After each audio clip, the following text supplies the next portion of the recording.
So let's talk about our first case, which is Walkovszky versus Carlton. So anyone want to help me through that one? Facts of Walkovszky. Which case was this, right? We have two big accident cases here. Ashley. Sure. Yeah. So the plaintiff, Walkovszky, was run over by a taxi cab that was owned by defendant Sion Cab Corporation. Mm-hmm.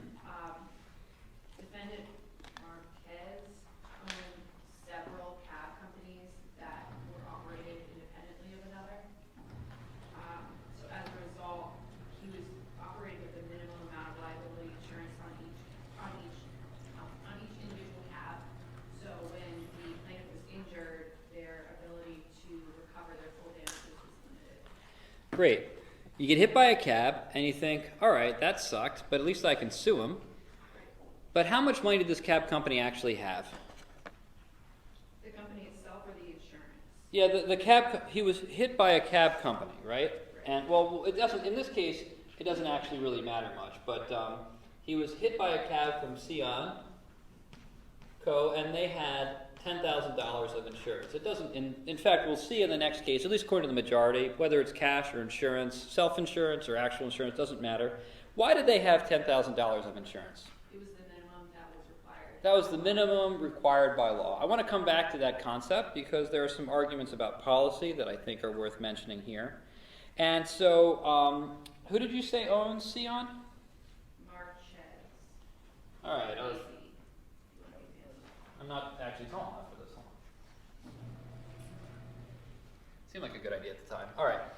So, right, the cab company is going to be, the driver is Marquez, right? So we're going to put him, whatever. It doesn't matter. He's got no money either. All right? No, it was owned by Carlton. Now, what else did Carlton own? Many other cab companies. 9 other cab companies. Yeah, many other cab companies. 1, 2, 3, 4, 5, 6, 7, 8, 9. Guy's got 10 cab companies. And guess what? They've all got $10,000 of insurance. Big surprise there. He has the minimum. Okay, so what's the lawsuit going to allege? What's the claim? That it was an intent to defraud a potential court victim. Yeah, so maybe I'll put it different. What does Walkovszky want? Money for getting hit by the cab. He wants money, right? And 10,000 is not enough. He gets his 10,000. He wants more money. Who has more money? All of the entities as a whole. This one, right? There's more money here. There's at least 10,000 aggregate in each of these. And we're going to assume Carlton is a wealthy dude. He's got a couple cabs. He's got money. He's been pulling money out of this enterprise. All right, so this is veil piercing, right? Because what is this? This is the shareholder limited liability veil right there. Does Walkovszky pierce Sion Cab's limited liability veil and get to Carlton's bank account? No, we don't have piercing here. Why does the court find that we don't have piercing? What does Judge Fold have to say? What is the purpose, Judge Fold says, is for veil piercing? He says the law permits incorporation of a business for the very purpose of enabling its proprietors to escape limited liability, but the privilege is not without limits. Have we reached the limits here? No, we haven't reached the limits here. So let's look at why. Well, first off, I should point out that there actually are 2 different claims. Right, I'm going to do my piercing up and piercing out. Carlton is up. Carlton is the shareholder. We always draw the shareholder, the owner, above the company. And so we have a type of piercing here that would go to the individual shareholder, but they also want to pierce out. And we're going to talk about piercing in corporate groups, but effectively, that's a different theory. So what is the name of the piercing out theory to the other cab companies?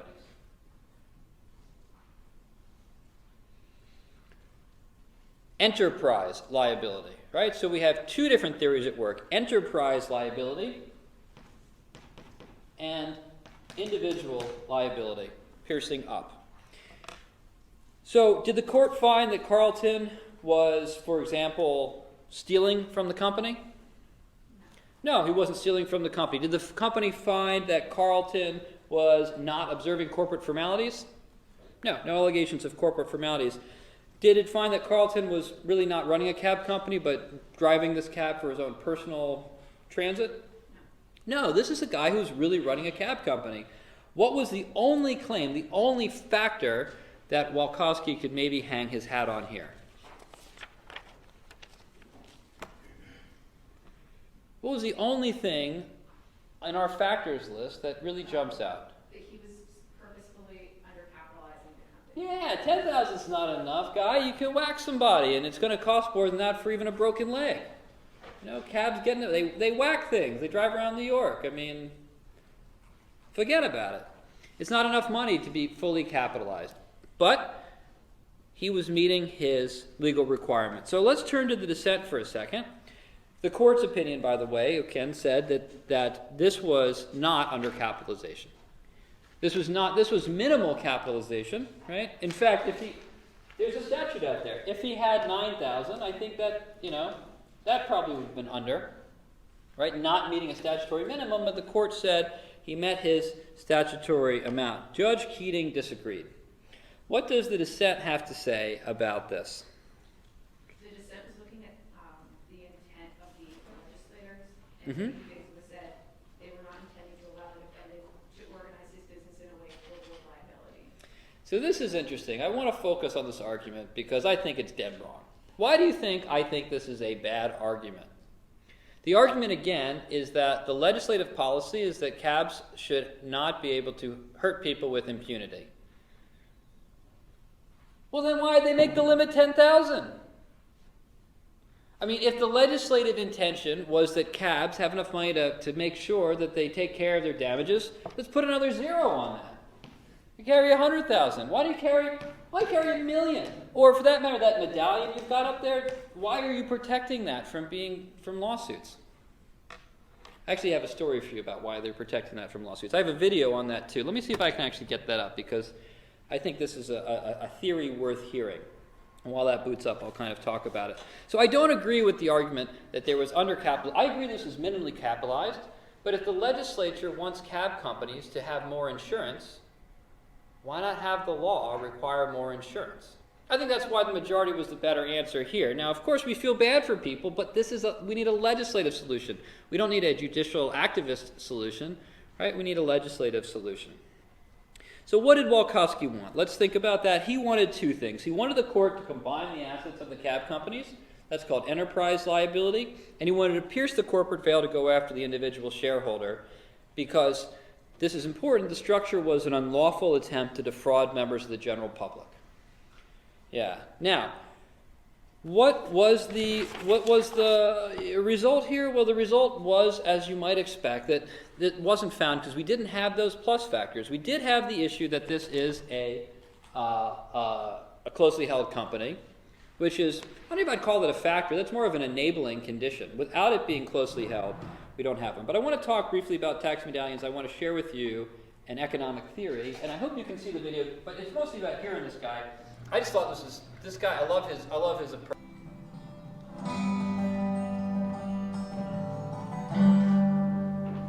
So my question for you then: why are taxi medallions judgment proof? Why are tax medallions judgment proof? Who would want that? Well, clearly we know who the Baptist is, the public figure. The taxi drivers. You own a medallion, you don't want to lose it. They're expensive. Who else cares that medallions are judgment proof? A medallion costs upward of $1 million. Yeah. How do you think our buddy Carlton got his 10 medallions? Think he had $10 million before he started a company? How do you get a taxi medallion? How do you get $1 million? Take out a loan. It turns out there's an entire industry dedicated to taxi loans. And so one of the biggest advocates for protecting taxi medallions are not the taxi drivers, but the banks. The banks are the bootlegger in this story. The banks are the ones behind the scenes. They want to protect their collateral. They don't care if people who get run over get hurt, not in that sense. They're a corporation. They have their narrow-minded interest of focusing on their profits. And those profits come from protecting that collateral. And we see this story of the bootlegger Baptists in the fight in New York against Uber. And we saw the story again, the same story as the medallions. What happened in the fight against Uber? Well, sure, taxi companies, in fact, it wasn't even really taxi drivers that fought hard against Uber. It was really taxi unions. And that makes sense to me, at least, because truth is, if you're a taxi driver, if you like driving a car, you may not care whether you drive for Uber or if you drive for Yellow Cab, as long as you get paid more. And if the labor market is competitive, having a new entrant might actually be better for you as a driver. Maybe. But who opposed Uber behind the scenes? Who was the bootlegger in that story? Again, it was those banks who were worried that, in fact, after Uber went in, the value of a taxi medallion in New York fell from $1 million to $500,000. If you are a bank and you're worried about your collateral, this is a major threat to your business model. And so when you see something that doesn't make sense, when you see a regulation that just doesn't make sense, really $10,000 liability and a presumption that medallions are judgment-proof, why would this regulation last for so long? I think the story of the bootlegger Baptist is a good thing to think about when you see a durable regulation. You have to ask, who's on the other side? I mean, I love the example they give about how environmentalists have actually made the environment worse by requiring clean standards. How does this happen? How can an environmentalist end up creating more pollution? Well, by requiring new standards, the question is on whom? Who will have to meet those new standards? The answer is new businesses. In general, the old production is exempt. Right? That's what they lobby for behind the scenes. And they go and they support the idea that in the future, new businesses that have power plants have to have these high-tech scrubbers and have to have low carbon emissions, which is very expensive. And so what does this mean for the current competitors? It means that no one can compete with them. It means that if you've got a coal factory from 1945, not only do you not have to put a scrubber on it, but someone can't build one up the road that's more efficient. And old coal factories, it turns out, are less efficient. They produce more emissions. And so one of the unintended consequences of some of these regulations, when misapplied, is that it can actually have the counterintuitive effect that by increasing the regulation on coal, you actually can increase pollution.